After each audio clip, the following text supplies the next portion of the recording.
Hey everyone, this is Steven, and today we're taking a look at our backlog. So I had this idea for a new series type thing, and I figured I'd give it a shot. There's no guarantee that it will always have this format or that I will even do another one, but just wanted to give it a whirl. So I wanted to take a look at a few things regarding the idea of the backlog and what it really means to start working through it. So as you might be able to see, the inaugural episode is on The Evil Within. So released in October of 2014, this game was directed by the father of survival horror, Shinji Mikami. He was a Capcom employee for a really long time, and he's known for directing games such as the original Resident Evil, as well as the remake, Resident Evil 4 Vanquish, and one of my personal favorite games, PNO3. And he was also a producer on a ton of other games in the Resident Evil series, as well as the Devil May Cry series. And in 2010, Mikami founded and opened Tango Gameworks, and this has been their only release to date. It was supposed to be a return to the survival horror roots, and pretty much like the Resident Evil series, it's just because it's mostly become about action, more like Call of Duty rather than the original, zombie survival horror. So now that we've got that out of the way, let's just ask why it was put in my backlog to begin with. And the main answer for that is that I was doing a Let's Play with my buddy Tom, but it was just hard to make each of our schedules work out, and I didn't feel like I should play it without recording it. So along with that, just the nature of the Let's Play, I was talking over all the story, and I just had no fucking idea what was going on, so I stopped playing after just a couple chapters. Now, why did I go back to it?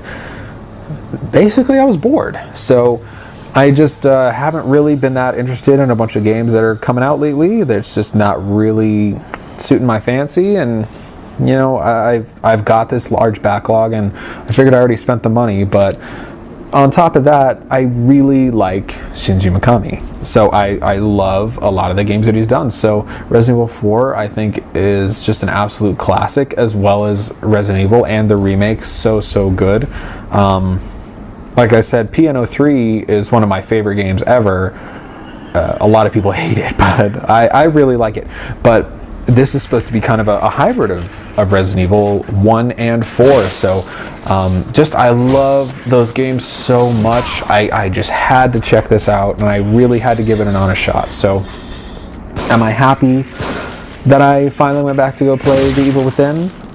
Absolutely. I'm really happy that I did. It's a good game, and it's the most honest return that I've seen in a while. That's just a straight survival horror, and that's just kind of that I can think of right now. I'm positive that there are others. Like I've been told that the Resident Evil Revelation series is actually very close to what it used to be, or closer, I should say. So, and I mean that survival horror to be different than just your straight horror. Like, kind of recent examples would be like PT or Outlast, where you're not really fighting anything, you just kind of have to have raw nerve and push through what the game throws at you. So by that I mean, you're conserving ammo, you're making tactical decisions, you will probably be on low health a lot of the time, you're just fighting for any scrap you can get.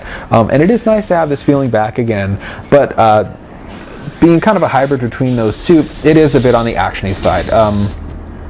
You will do more gunfighting than you will kind of like creeping around in tense situations. So, have I finished The Evil Within?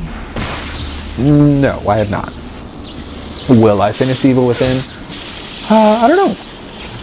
It's cool, it's fun, but I know what the game is. I see what it does. I really don't think it's going to surprise me much anymore. It honestly plays like it's from the previous generation, like it's missing a bunch of layers of polish, like it's not really quite a final draft of this idea. So animations are jerky, the controls are pretty clunky, there are really long load times, and the graphics really are not all that impressive. This was made for both I'll just call it the PS3 and the PS4 generation, so I'm not super surprised by that. It was released fairly early on in the new generation's life cycle, within like the first year. But aside from the gameplay, the story really isn't that interesting, and unfortunately it's not all that scary. It's not to say that it's not scary. It's for sure got its moments. There's an interesting part right at the beginning where you realize that you have no choice but to kind of sneak into an area with a giant butcher chopping up body parts, and you get kind of the sense of dread when you're like, ah shit, I actually have to go in there. And that was a really cool feeling. There's also a spot towards the beginning again. There's just a bunch of houses. You kind of have to go in all of them, and you just know that there are tons of different ways that you can tackle it, and you also get this feeling that you're doing it absolutely wrong and it's about to turn into a clusterfuck. So there are really good situations in it, but mostly the scares come from kind of either jump scares rather than like true tension, like I definitely got from the original Resident Evil. And I'm not bothered by this. I just kind of think it's neat.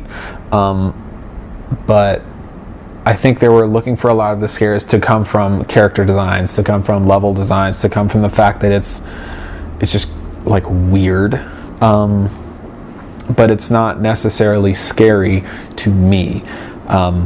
Now, me finishing The Evil Within will really depend on if I can do it within the next couple of nights. I'm really not trying to date this video, but there's a pretty important game coming out in just the next couple days, and I'm pretty much going to be playing that for weeks, if not months. No telling what it is. Who knows? The world may never know, but this was fun. So I liked talking about this. I'm glad I went back and talked about this. I like exploring the idea of the backlog. So maybe if I do a little bit more digging in the future, we'll talk more about the ever-growing backlog and my efforts to tackle it. So thanks for watching, and take care, y'all.